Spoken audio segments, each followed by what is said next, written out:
You're listening to COB Conversations on the Business of Brands with Sudeep Chawla and Sharavana Raghavan.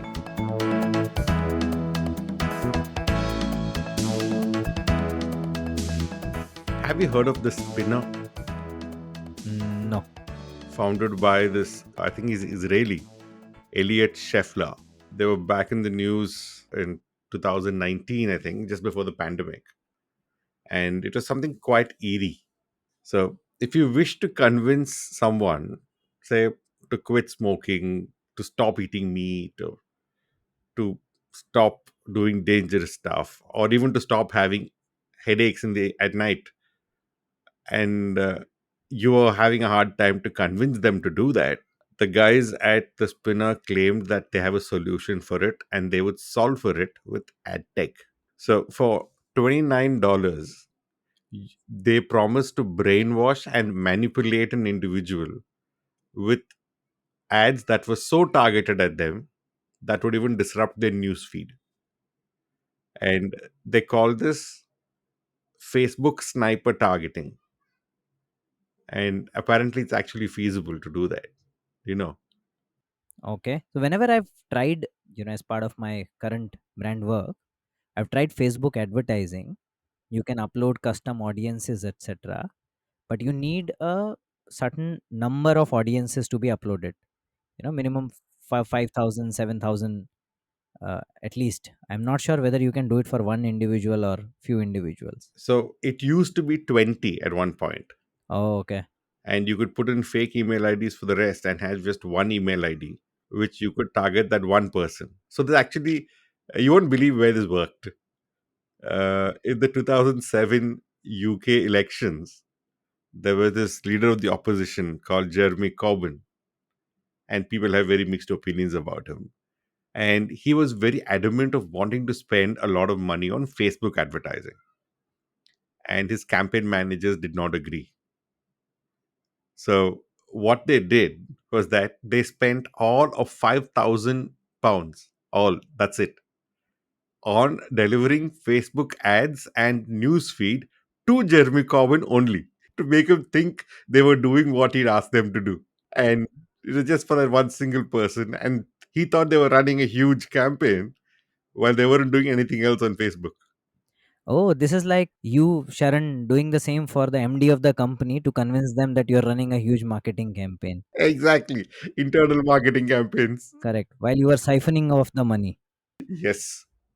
And therefore I got my palaces built. And I'm being forced to consult now because the palaces are up for sale. Okay. So apart from this self-deprecating humor, why are we talking about this, Sharon? I just wanted to lead into the topic for today, which was actually triggered by a LinkedIn conversation I was having about Tesla recently deciding to advertise, which is a complete opposite stance from which Elon Musk shot off, saying he hates advertising and Tesla would never advertise. And I also ran into a CA who was very earnest about his ask, saying if brands did not spend so much on advertising, they could save all the money and make things more affordable to people at a cheaper rate. And just by being struck by both these conversations, I said, why not we just discuss why we advertise? We've always been talking about how to advertise, how to build a brand, but advertising is an often misunderstood concept. And I thought that's what we should talk about today. Excellent. A lot of the times we hear that advertising is a waste of money or it's an expense marketers incur to entertain themselves. So it might be good to possibly answer this question, which is why we advertise. So, in its truest sense, advertising is any paid communication designed to create recall value for the brand. It is not aimed at immediately triggering action, but it could alter behavior over time because of the recall value it creates for the brand. I think that's a very succinct way of putting advertising. Now, categories which are low involvement, it might also be just about advertising leading to sales. For high involvement categories, highly competitive categories, you might need a building built reputation or recall built over time to give you the market sales as well as preference that you are really looking for. So I have a slight difference of opinion there to say that if advertising is to drive a change in behavior, drive sales, or trigger immediate conversion, then it is sales promotion. Now, advertising could be done by multiple means, but if the objective is to trigger immediate conversion, then it would fall into the bracket of sales promotion because that's a one off. It's not something you're going to repeat. And advertising by itself is to establish those. I like how Byron Sharp puts it, creating memory structures. It's nothing but recall, but I like the term memory structures. It makes it sound a lot more scientific. And these memory structures are created for the brand to be recalled at the point of purchase. And that is the goal of advertising. Advertising is any paid communication designed to create recall value for the brand. Now, there is a lot of confusion, or rather a lot of articulation that says to change consumer behavior. This change is not immediate, it happens through sustained recall value creation. Fair, Sharon. So we understand the definition of advertising now. It's fine. So just to make it amply clear for our listeners, would you just give us, a couple of examples of what is advertising and what is not advertising? Sure. So there is one common misconception when I make this statement, right? So people ask me, is digital marketing not advertising by this definition? Because a lot of people equate digital marketing to performance marketing. Digital marketing is a lot more than performance marketing. And performance marketing, yes, it is targeted towards sales conversion and bottom of the funnel targeting. But that's not all what digital marketing is about. Digital marketing has a role to play, and in fact, it's a great tool for advertising. So, for example, when you see a promo on your phone to say 50% off, 60% off on the latest handbag you checked out, or the wallet you looked at, that is not advertising. That is your performance marketing. That is your retargeting that's being done. That is to trigger immediate conversion at the bottom of the funnel. Now, at the top of the funnel, if they spoke to you about the brand, let's take a very niche brand called Tumi. Now, if Tumi were to talk about how stylish they are and how successful people carry Tumi around, and talk about what the brand stands for, and keep triggering your mind about the brand after having established those cues, that is when they are trying to fill you, or rather funnel you into the funnel. That would definitely be advertising. And therefore, every medium of communication can be leveraged for advertising. It is the intent behind it that decides whether it's advertising or promotion. So let's come back to where we started from. The question we started with was, why do brands advertise? I understand you said something around building brand recall. Is there more to it, or is that the answer to this question? Yes and no, because the basic purpose of advertising is to build brand recall, and that's it, right? So, the kind of communication used to build recall and whom it is used to target will make all the difference in advertising. That's why brands advertise. Brands advertise in different ways, and they have different objectives depending on who they are targeting and the kind of communication they're using to build that recall. Now, because communication is done by a brand, or advertising is done by a brand for somebody, advertising is for consumers or customers, right? Right. Is there any segmentation there also, that if you're talking to these guys, it is not advertising? Not that way, but I will look at it as saying, yes, all advertising is for the customers or consumers as you choose to define it, but not all customers are created equal. Take the consumer bell curve, for instance. You have the first 2.5% who are called the innovators. They are the people who are at the forefront of a technology or forefront of the category, who would try anything that happens new in the category. They are the first ones to try every new innovation, whether it's ready to hit the market or not. They don't mind the flaws as long as they get access to this innovation. For them, they are never really triggered by advertising. In fact, they are triggered by PR news, by news leaks. So they are the aficionados. Then you have the next set of guys, next say 13.5%. They're called the visionaries. They are the ones who don't yet get the full picture, but they get the intent behind the innovation and they're willing to take a bet and they see reason enough to try it. And for them, word of mouth does most of the job. In fact, word of mouth from the innovators does most of the job. Then you have your early majority, which is about, data says they're 34% after the 2.5 and 13.5%. Now, these guys is for whom advertising actually begins. Now, for them, they are being communicated to about the technology. They've seen guys use it before them and they're able to appreciate it. They see that as the way forward and they start beginning to adopt. Now, to push them, yes, you can use advertising because they are willing. They just need a little bit of a push. Then you have the late majority, which is the next 34%. These are people who don't want to move and they will need more convincing. And they will need more advertising because there's more convincing required. The structures to be built in their head, the memory structures need to be far stronger for them to take action. And then you have the last set, which is your last 16%. They are the laggards, they are the skeptics. They don't move into a category or innovation or a brand unless they absolutely have to.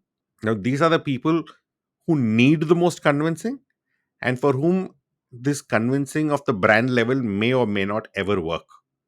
They could possibly be just triggered only by promotions, or in fact, they are usually triggered by a negative, as in, if I don't do this, I will be penalized. Only in those situations do these guys act.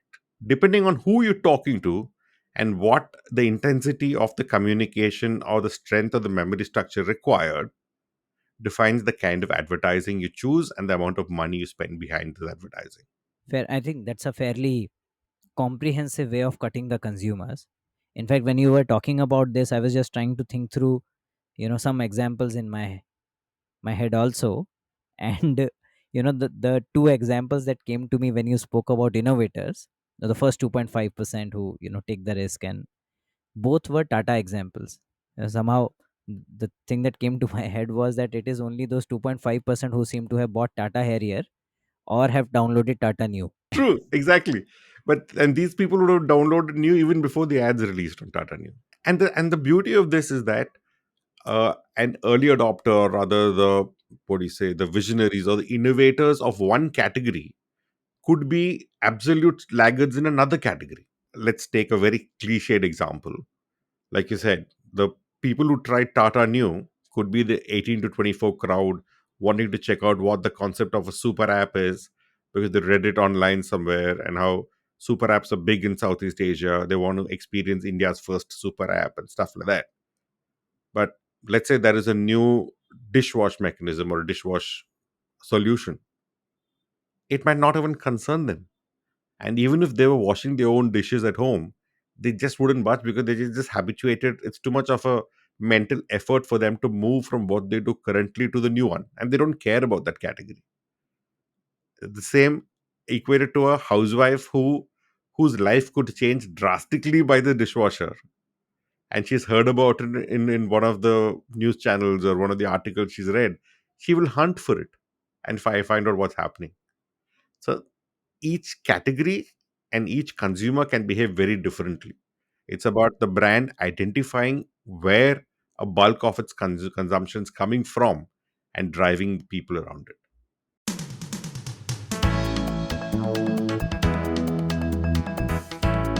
You're listening to COB, Conversations on the Business of Brands. Your hosts are Sudeep Chawla, marketing practitioner, business leader, and educator to advertising and marketing professionals, and Sharavana Raghavan of Vitral Brand Expertise. growth consultants to consumer facing brands and businesses. For more information, go to cobcast.net. If you find this podcast helpful, please help us by telling your friends and rating us. UPI. It is not necessarily for the tech savvy only, but it's kind of been the biggest payment revolution in India. So, people who understood technology when UPI was launched, they did not wait to be told to use UPI. They were looking for ways to find out how to use it, and they started using it. They are these aficionados who tell others, who are waiting for it, following up on the beta versions, and start using it. Then you have the visionaries who are told by these innovators about the benefits of UPI. They don't take too much persuasion after that. They also started using it because they found this Paytm app or any other app that was the a digital payment app, and they realized it's just a small move from there to using UPI. And then you have the early majority, which were triggered by the cashbacks. They were given a lot of the cashback plans that were there to start using UPI, start using a specific app. So they were the ones that took to it because there were offers and have now stuck to it because they've seen the convenience of using it. The late majority came in a little later because it became a matter of livelihood. See, these auto drivers, the taxi drivers who are on Uber, for them, if they did not take cash, the payment would be made to Uber, and it would take them time to receive the money. But if they took cash, it kind of happened a lot faster for them. The money would be in their hands. So they're the ones who took to it because there was pressure on them. They are the late majority. So they needed convincing. They needed more than just advertising in UPI's case. And then skeptics are those guys who still don't use UPI, who are willing to let go of the UPI payment passengers, the auto drivers and the taxi drivers, who are saying, I don't have a smartphone, or even if I do, I don't have UPI, pay me cash. So they are the skeptics. Now, UPI has still got to get them to use it, despite already being called such a successful phenomenon or technological advancement in India. But that's how, I mean, that's a more relatable example of how different consumer sets need different kinds of advertising or promotions to be driven to them. I have seen many players in commodity categories suddenly wanting to differentiate themselves and possibly either command premium or get into adjacent categories, etc., and therefore leveraging advertising to aid that movement. For example, that comes to my memory is rice category. Hmm. Players like, for example, Dawat. You're right. Mm. Yeah, now you walk into a store, you will find rice being sold loose, then a number of other regular rice brands. Sometimes even the shopkeeper would have packed half a kg, 1 kg, 5 kg kind of a pack of rice. And then if you look at packaging, for example, of Dawat, you would see that they have different colored packaging for different types of rice and very nicely finished, matte Matte finish. packaging. Yeah. Some of it is metallic, very beautifully done, tastefully done with excellent windows and all of that. Plus, then they were also advertising Dawat basmati rice. Yeah, they had some celebrity, etc. also. So the fact that somebody like a Dawat decided to advertise, number one, that's a break in this category itself. And possibly they were wanting to create, like you said, memory structures in consumers' head, which helps them place themselves as slightly better differentiated as compared to others, and then leverage it to sell slightly more premium variants or expand to newer geographies, etc., etc. Absolutely. And that's the Hmm. whole essence of building the brand, right? To command a premium for what you do. And yep, and there are so many other brands that can fit into this. You look at Parachute, and again, a commoditized category which becomes branded and then becomes premium over time. You could see it if you kind of have this mapping about how a brand's beginning or why they're communicating, what is the memory structure they're looking to establish, then it's pretty evident across brands and across categories. Okay. So now The objective of advertising largely is clear. Now, what marketing objectives or brand objectives does this an advertising campaign or an advertising enable? I think you already touched upon it with the example of Dawat rice, Sudeep, because advertising works largely to refresh or occasionally build new memory structures in consumers. Contrary to popular belief, very little of it happens by convincing rational minds or winning emotional hearts. So, rational mind is always your sales promotion, and this emotional heart is actually an extrapolation of the memory structure that's been created over time already. So, therefore, it's not necessarily the job of advertising to talk rationality or talk emotion. It is only to build recall, which is your memory structure. Now, like you said, depending on the life stage, the need of the brand could be very different. So, a brand might need to build awareness when they're new for new product launches, a new brand to establish a new brand name, to establish certain brand code.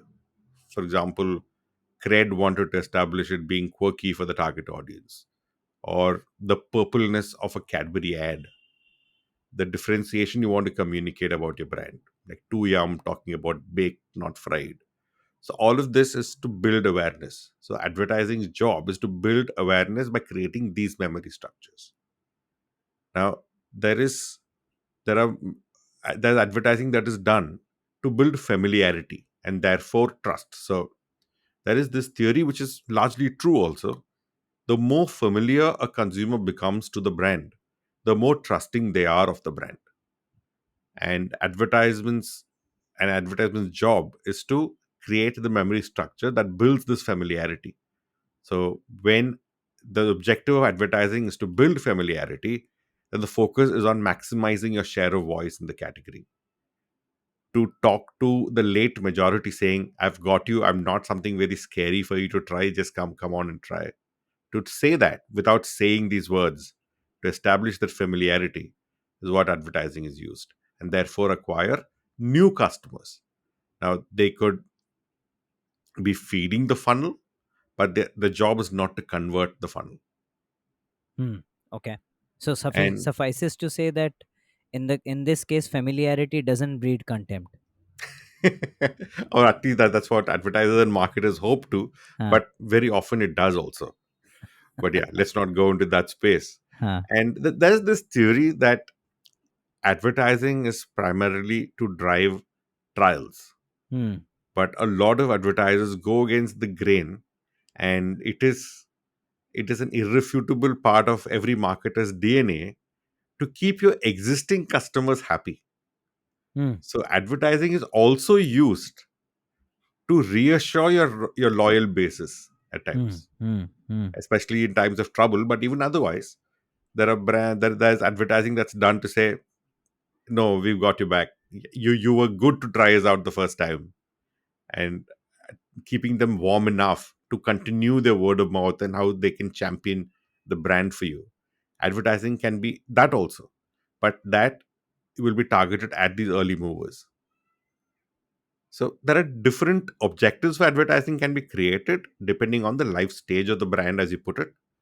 Now, at each life stage, the requirement can vary depending on who you're talking to and what the brand's objective is. Hmm. Hmm. I think we in one of the earlier podcasts we referred to this as core consumers and growth consumers. Exactly. Yeah. So your core consumers could be early adopters, could be innovators, late adopters, or a summation of all three of them. Again, that depends on the life stage of the Life brand, right? stage of the brand, correct. Yeah. So suppose you've got the penetration in the first 2.5%, and the next 13.5% is your growth consumers. Hmm. So therefore you would want to advertise for growth consumers while making sure that your advertising still speaks to the first 2.5, Right. which is what you're talking about, reassuring the loyal base. Exactly. Okay, excellent. Now, going back to where you started from, apart from the CA conversation, which I will ignore, uh, we spoke about Musk deciding to advertise Tesla. Ah. So now, from all of this understanding, why do you think Mr. Elon Musk, has decided to advertise Tesla? I trust you to hold me to the word. But yeah, it's obviously not to drive sales conversion. If we might think of it as saying it's such a popular brand, such a strong brand, why do they need to advertise? But it's not for sales conversion. That's not what he's doing it for. But it is definitely to positively impact sales. So Hmm. let me clarify that to say, see, in a recessionary period, what happens is that the early majority, which is already the sluggish part of the consumers, they start rationalizing their decision. They Hmm. start looking at other options. Should I buy a Tesla? Yes, I may have considered buying an EV, but there is Nissan, which is cheaper. There is a Toyota hybrid I might want to look at. So this deviation begins to happen in a time of recession, or even if whether they can or cannot afford is the logical question. But more than that, people start rationalizing whether Tesla is a good enough product to buy. And when other brands are talking to the consumers or potential customers, Tesla is not talking to them. Tesla is Hmm. still driving or living on the word of mouth and PR that the brand has. And that PR also has suffered in recent times because of what Elon Musk has done with Twitter, the mainstream media turning against him, and stuff like that. Mm-hmm. So, to be part of that conversation, to be part of the consideration set, so Tesla's advertising could do well to remind them of what makes Tesla Tesla, and put the brand back not just in the consideration set, but at the forefront of the consideration set. Now, this might not lead to conversion tomorrow. They might not see an ad today and be immediately measurable as how much of conversion has happened. But this is again to create the memory structure that Tesla is the go to EV product, EV car for you. And being absent from the conversation in a time like this, when customers are largely down trading across categories, might not be great for them. And therefore, they want to be part of the conversation. So you can still call it feeding the funnel, but it's a very notional one that you can't exactly measure at this stage. So even a brand like Tesla, which might be top of mind to you and me because we may not be in the EV business or the EV category of customers, but we are in the business of brands. So Tesla is a very strongly etched brand in our memories, but may not be doing the full job of what the brand is supposed to do with the customers. And that's possibly why they're advertising. Hmm. It could also, be a scenario where the EV category has started seeing many more players, much more investment, and hence a little bit of clutter might have started happening in that category Oh, in terms of absolutely. communicating. Yeah. And that is why instead of a Tesla being the consideration, Yeah. become a consideration set because there are multiple players in the mix today. Correct. Correct. So therefore, again, the same thing about life stage. So the brand or the possibly the category has started reaching some amount of clutter, and hence brand needs to take renewed effort Exactly. to regain the position that it had while the category was relatively smaller. That answers the question, and hopefully, Elon Musk would approve of it too. We must upload this section of the podcast on Twitter to check if it receives Mr. Musk's approval. Otherwise, you will get a fairly sharp rebuttal. But or Uh, we could also get a blue tick for this for free. yeah, I think all the best to you, Sharon. I will not decide to tread on that path. On that note, I think before we self destruct, thank you very much, Sharon, for this one. It's a fairly innocent question why we advertise. But I think through this conversation, it became apparent to me that there's a lot of, science, and there are a number of examples that you elucidated. I never knew about some of these examples that you elucidated, which almost made advertising and marketing sound evil because you used words like influence, manipulate, Brainwash. brainwash, etc., etc. But the possibly the takeaway for all the marketers is that there is truth to the fact that advertising or marketing can create new memory structures and thereby influence behaviors over a longish period of time. And for that, I think you need this tool called advertising. and hopefully our listeners would find the podcast useful to remind them of this particular fact time and again. Thank you very much for this, Sharan. Thank you, Sudeep.